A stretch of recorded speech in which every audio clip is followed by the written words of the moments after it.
This vehicle can be started remotely by pressing a button on the key fob, so the climate control can precondition the cabin before you get in.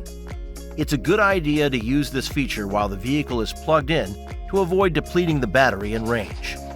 Note that the remote must be within about 190 feet of the vehicle. To start the climate control remotely, press the remote start button on the fob twice. The turn indicators will flash when the signal is received, and the parking lights will stay on as long as the vehicle is on.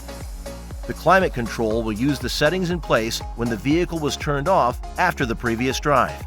The vehicle will turn off automatically after 60 minutes. You can cancel the remote start before then by pressing the remote start button on the fob once. The parking lights will go off. See the vehicle's owner's manual for even more details. You can download one at mygarage.honda.com.